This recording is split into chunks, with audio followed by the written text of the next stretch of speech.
Hi everyone. Today we are looking at chapter 55 of Isaiah, having previously looked at the chapters 40 to 54. And we're now at the climax of this wonderful poem. And we find an invitation here, an invitation to all who are thirsty. Now we know that some people have been having a really dry time of it during this past year. What people have been able to do, where they've been able to go, has been severely curtailed. And so many people have been missing what they consider to be the normal way of life. And people have reacted differently to this.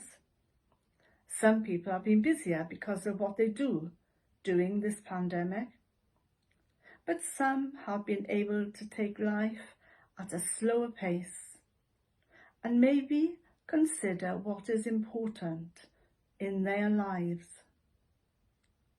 And some have been angry about the taking away of what they consider to be their human and legal rights. People's reactions have been different. But I wonder, have we all been thirsty for something more? In this chapter, God invites us to come. Just come. Just come for all that is in offer. And don't spend your money on what does not satisfy. What God is offering is free for us, and he said it will delight our souls. So maybe take time to think these things through.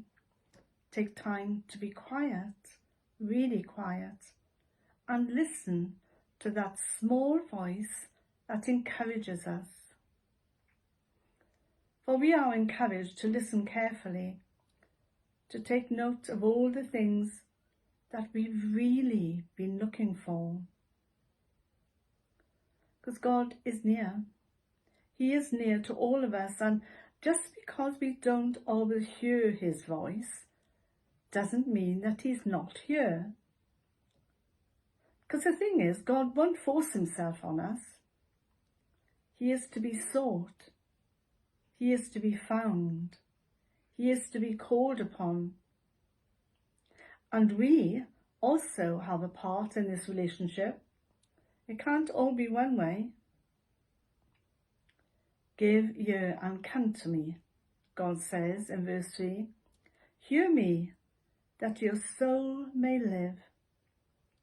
And I will make an everlasting covenant with you, like I did with David, and promised him my faithful love. Now we know that David was called the apple of God's eye. Not that he was perfect, because we know that David went down the wrong route several times. But he always turned back to God.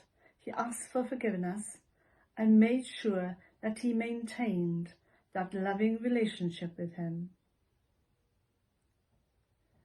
With all that the world has been going through this past year, there is still hope. Yes, the creation has been groaning.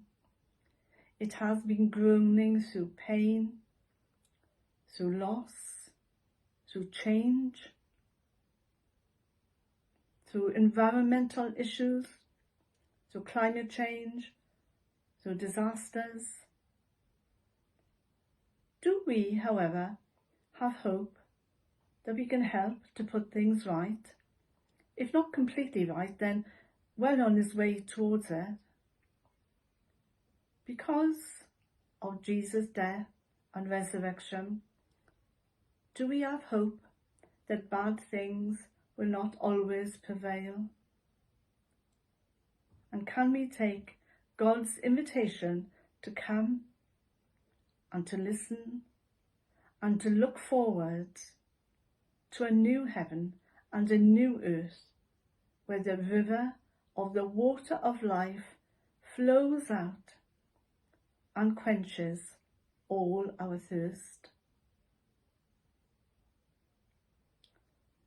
So bye for now, and I hope you have a really lovely Easter with all that Jesus has done for us and reminds us that we can always go to God and have our thirst quenched.